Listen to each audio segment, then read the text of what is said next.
Al bell mig de València lluïx la Seu, la mare que estén els braços i obri a la ciutat les seues tres portes, tres artèries de vida.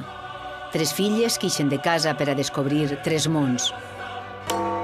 La més antiga és la Porta de l'Almoina, l'única mostra de romànic que hi ha a València, delicada i perfecta. Per ella ens enfilem cap a la vida íntima, tranquil·la, religiosa, al silenci, a la llegenda, a la plaça del Palau. La Porta dels Apòstols ens enllaça amb la vida civil. Quan eixim de la catedral per esta porta gòtica entrem a la Gran Àgora, a la plaça de les ofrenes i les reunions, allà on el poble s'expressa i el tribunal dicta sentència. Si triem el camí que marca la tercera porta, la dels ferros, la més jove, és perquè volem que ens enlluerne la vida més lúdica, la que bull en una plaça també adolescent, on tot és més alegre i inconscient. Per este immens altar barroc deixem la Seu i entrem a la plaça de la Reina. Tres portes, tres vides i una mare, la catedral de València, la seu dels grans tresors, misteris amagats des del subsol fins al cel.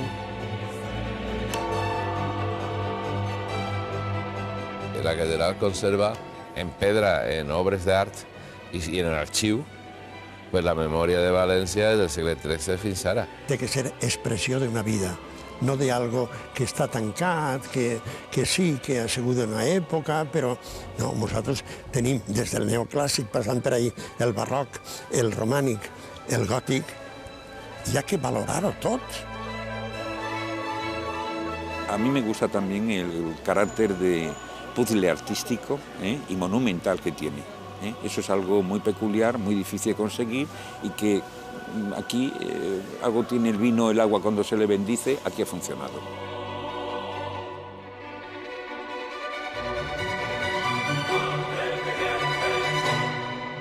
Esta catedral és un joc d'harmonies, una combinació d'estils que comença amb el romànic d'esta porta, la que mira a l'est, la que s'alça on estava el mirab de la mesquita de Balancillà, la porta que mai es banya quan plou, encara que el temporal faça tremolar tot València, i on la llegenda diu que estan retratats en pedra els apòstols de Jaume I.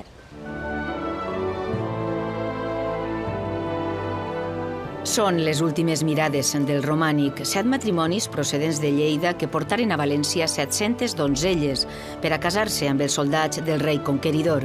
Quizás estamos ante lo que es el primer retrato colectivo de personas que procedentes de Lérida posiblemente se sienten valencianos en este lugar y es el primer retrato colectivo que hay. Rostres enigmàtics que tenen nom, Pere i la seva muller Maria, Guillem i Bertomeua, Bernat i Floreta, així fins a 14 protagonistes d'una faula màgica. Esos rostros están hablando de personas que quieren retratarse y que incluso adoptan fisonomía, una fisonomía particular. Lo hay barbados, lo hay que tiene los ojos almendrados, las cejas enarcadas. Altres creuen que són els rostres d'aquells que pagaren esta porta, però siga com vulga, estan ací, somrients des de fa 8 segles. Realmente hemos querido creer que son los pobladores y yo creo que son testigo de la idea de la ciudad de Valencia que después de la conquista tiene que recristianizarse y volver a construir el gran edificio de la catedral.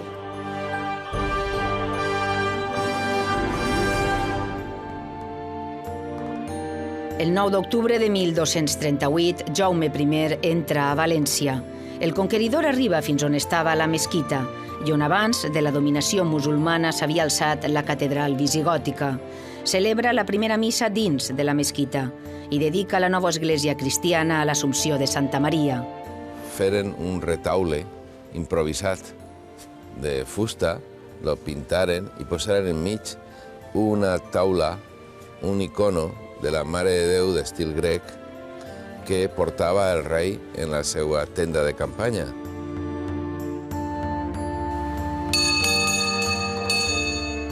I sonen estes campanes, les que porta el rei. La veritat és que la mesquita continua utilitzant-se per a catedral fins a començar la primera pedra de l'obra nova, la que estem ara, que va ser en 1262. En l'any del Senyor de 1262, a 10 de les calendes de juliol, es posa la primera pedra a l'església de Santa Maria, seu de València, pel venerable Fai Andreu Albalat, tercer bisbe de la ciutat de València. D'això fa ara 750 anys. Així comença un treball fascinant, la construcció de la nova catedral, després d'haver tirat a terra la mesquita. Les primeres capelles absidals gòtiques ara no es veuen, estan tapades per este mur, però està previst que ben prompte comencen a enderrocar la cornisa que hi ha dalt de les teules i torne a veure la llum el primer gòtic de la seu de València.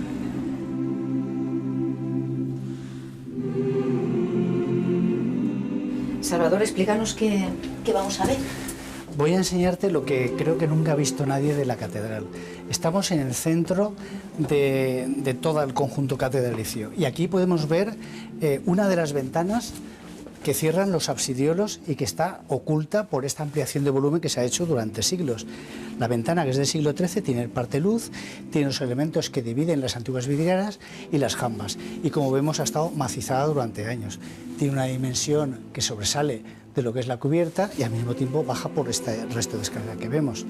Y algún día pues podemos liberarla, que es lo que queremos.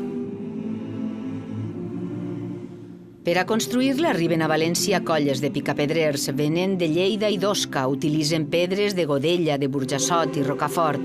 Cadascuna revela una història, porta marcat un nom. Hay en determinados lugares que aún se pueden observar las marcas de canteros, son grupos que siguen a un maestro y que marcan su pieza pues, como un sistema de contabilidad para dar cuenta de lo que ha trabajado cada uno de ellos.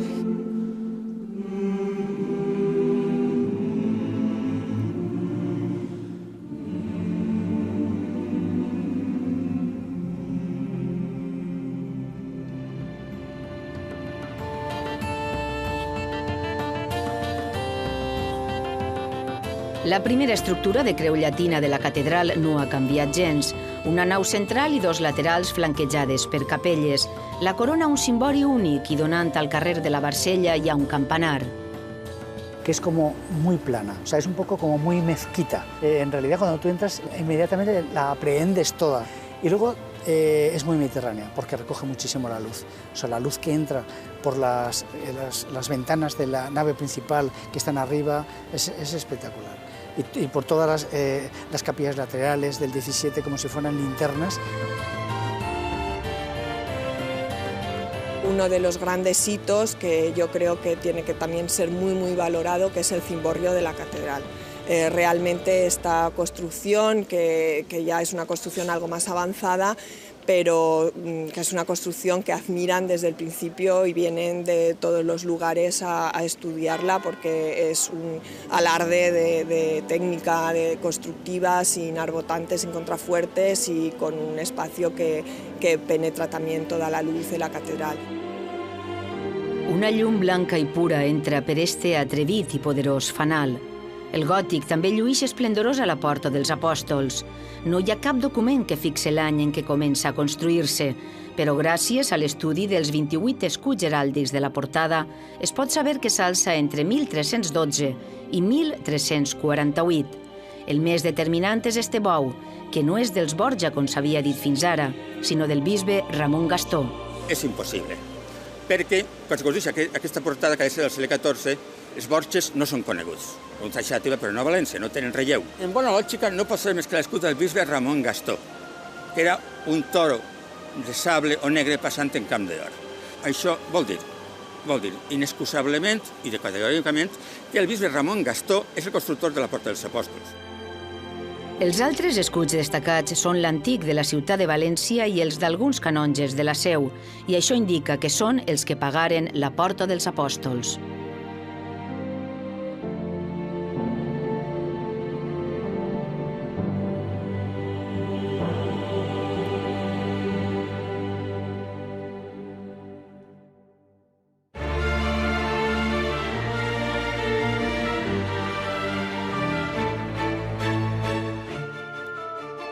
Serà a la meitat del 14 quan comença la construcció de la sala capitular, avui capella del Sant Calze. I al 1381, el Micalet. dos edificacions lliures que no estan adossades a la seu. El Miguelete no está pegado a la catedral porque se pensaba hacer un claustro que iba a recoger todo ese conjunto, el Miguelete y el Santo Cáliz.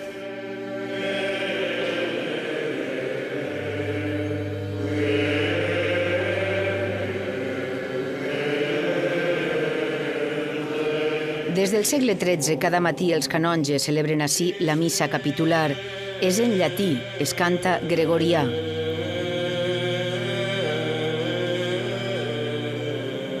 L'espai és d'una bellesa mística i de les parets pengen les cadenes que tancaven el port de Marsella i que portà Alfons el Magnànim. Aquesta vivència diària que jo com a capellà tinc, resulta que la porta, junt als meus companys, la porta a cap en el Sant Calze. El Sant Calze és la joia més estimada, la gran relíquia del cristianisme. El capítol li havia deixat a Alfons el Magnànim 136.000 sous per a les campanyes de Nàpols, però li demanen les relíquies com a penyora. Una és el Sant Calze.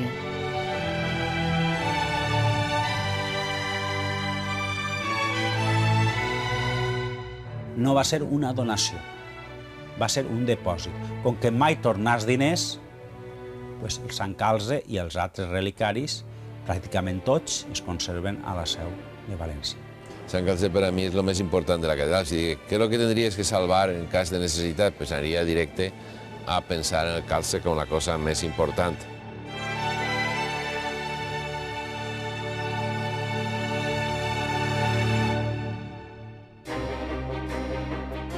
A final del XV, el segle d'or valencià, es decideix ampliar la catedral, prolongar les naus i integrar els dos edificis que estaven lliures.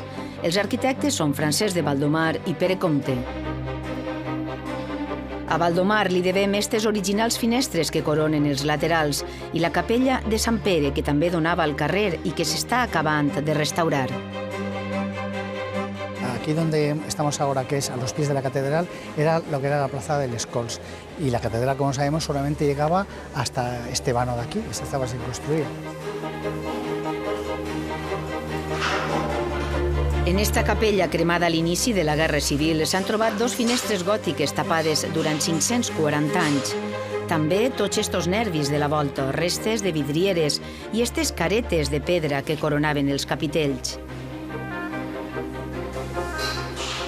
Aún podemos ver restos que han aparecido de los elementos góticos de la puerta del siglo XV, así como todo el proceso de toda la decoración de Aliprandi y sobre todo las pinturas de Palomino, que ya están restauradas prácticamente.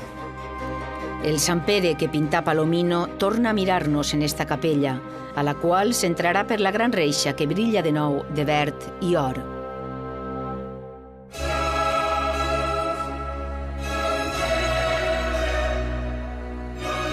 El barroc havia tapat el gòtic d'esta capella. Són els anys de l'última ampliació de la seu, al principi del segle XVIII, quan es fa la porta barroca, la dels ferros, que vol convertir-se en l'entrada principal. Té un esquema revolucionari i es construeix gràcies al llegat testamentari d'una feligresa.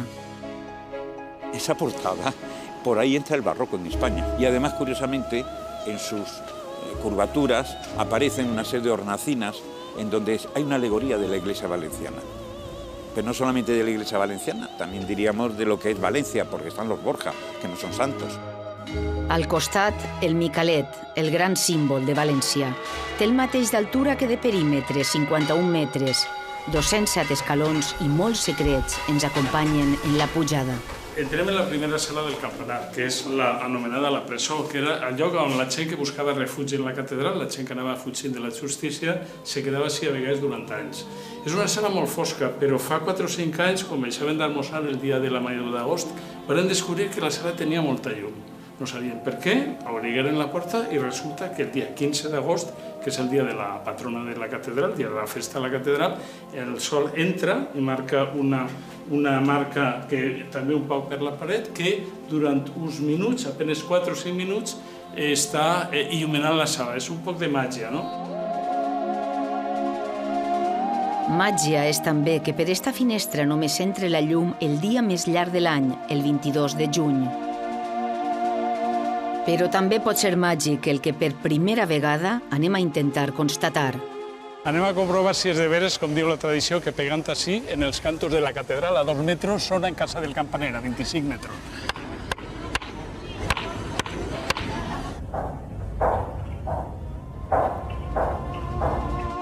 Així és com després de 600 anys d'història del Micalet, la llegenda es fa realitat i xos colps eren una manera d'avisar i comunicar-se amb el campaner.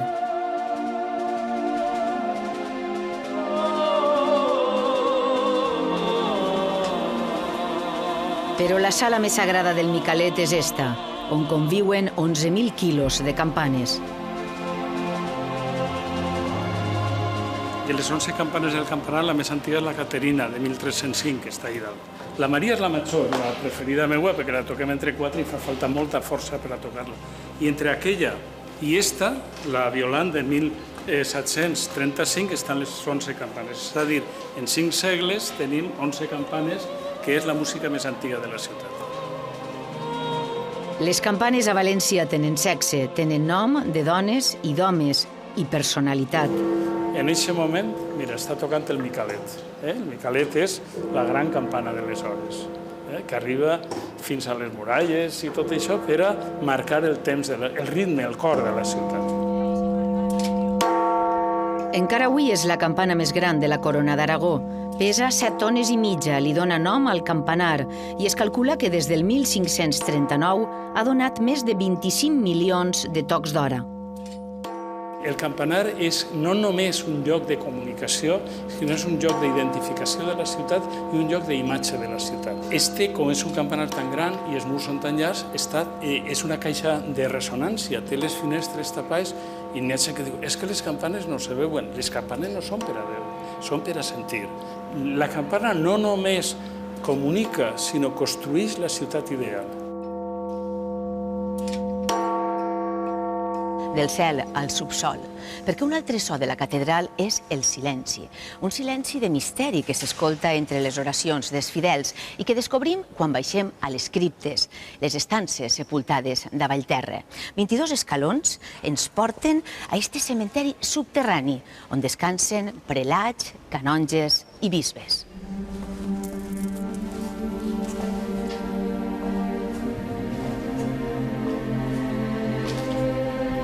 En el viatge pel subsol de la catedral trobem corredors amb fileres de tombes, sepulcres i làpides, però estos passadissos amaguen més secrets. Tot indica que sí hi ha restes de l'antic campanari de la mesquita. Si algún día se pudiera recuperar todos los recintos menores, los pasadizos, los puentecitos, esos que veis que están algunos en mal estado, esas circulaciones son espectaculares. ¿Cómo se llega a ellas? La cantidad de escaleras menores que hay, todo eso es algo de una belleza espectacular porque te está indicando todavía, no más vida, pero una vida distinta, religiosa de la que hay ahora.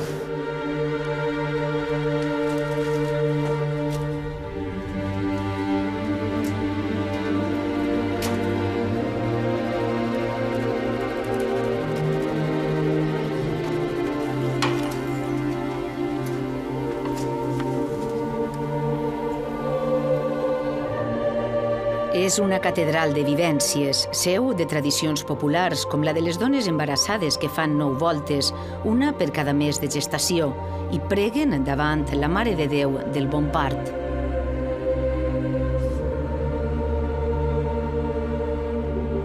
Supersticions i creences que fan venerar relíquies, com la del braç incorrupte de Sant Vicent, martiritzat al segle IV. Relíquies també en forma de pintures úniques.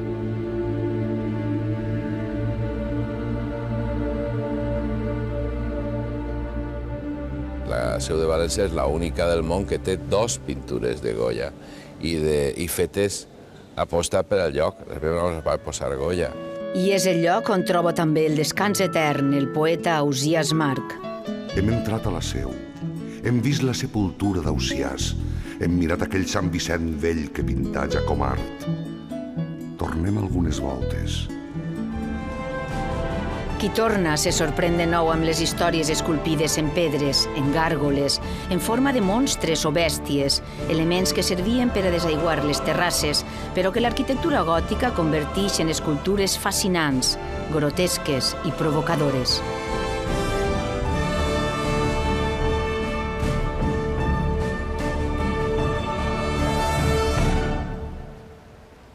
Les pedres de la catedral les posaren durant anys una damunt de l'altra buscant el cel.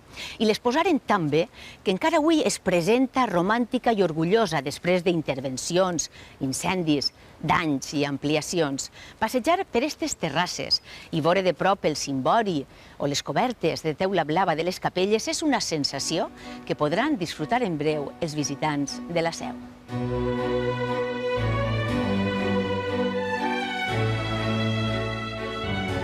Tot el que s'ha fet a la Seu està escrit i conservat al llibre de fàbrica que està a l'arxiu. Estes prestatgeries guarden 10.000 pergamins, 300 incunables, més de 400 còdecs i 7.000 lligalls. Milers de joies, entre les quals destaquem els 22 volums de la Bíblia dels papes d'Avinyó del segle XIV.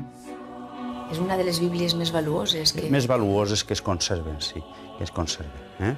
No sols pel que fa al seu contingut, per la procedència, la vinculació als papes, sinó sobretot per les miniatures, per la il·luminació.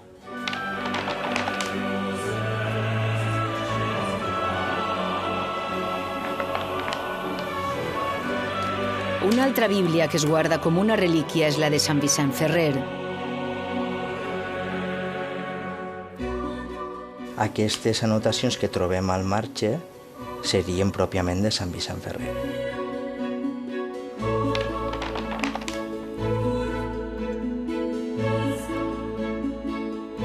L'arxiu es completa amb els processos de cors que se celebraven a la catedral.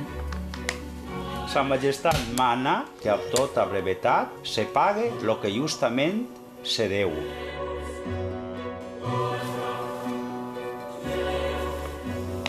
Amb textos àrabs i amulets coptes.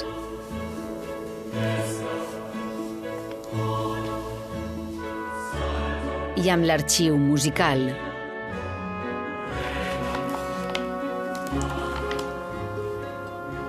És el llibre més antic que tenim a la catedral. Està en 4 línies, és del 13. Això és el més antic que hi ha a la catedral. El gregorià més vell que hi ha a la catedral.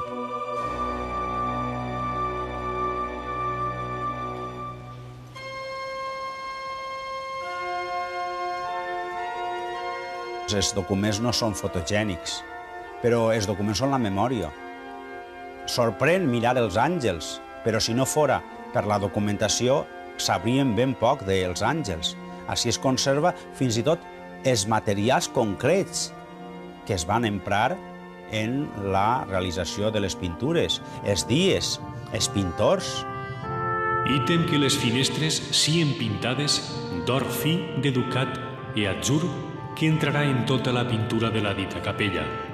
La primera màsia d'atzur d'Alemanya i la darrera d'atzur d'Acre, segons és contingut en la mostra de la dita capella. Els àngels músics toquen uns instruments de somni. Era l'inici del Renaixement i Roderic de Borja, futur papa Alexandre VI, encarrega a 2 pintors italians, Paolo de San Leocadio i Francisco Pagano, estes pintures per a coronar l'altar major. Al segle XVII se silencia la seva melodia i el cel blau d'estreles daurades queda tapat per una nova cúpula barroca. És una obra única. N'hi ha obres en la història de l'art que s'han fet una vegada i no han tingut ni abans ni després. I el Sánchez és una d'aquestes obres úniques.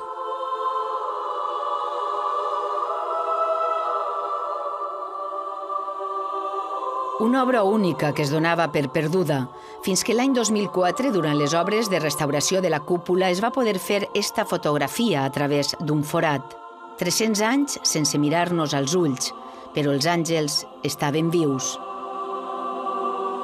Realmente un únicum, no solo para Valencia, no solo para España, sino para la pintura internacional. 1472 y esa calidad del fresco y esas fórmulas que emplearon los pintores realmente sorprenden a todos, incluso a los italianos. Els àngels s'han restaurat i no s'han tornat a tapar. Tenen les ales sembrades d'or fi, vestits de bells colors i una expressió de lloança.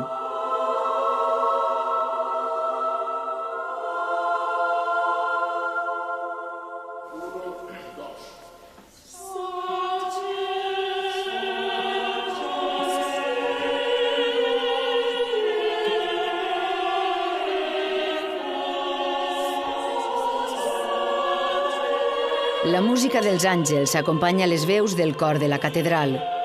Des de l'altar major s'arriba una comunió de sons que acompanyen el pas de la història, la tradició i la llegenda. Entre les pregàries dels fidels, els càntics, les confessions i els rumors del culte, se sent tèbia i dolça la veu de la catedral. Proclama que està viva i que quan es tanquen les portes l'enlluerna la memòria.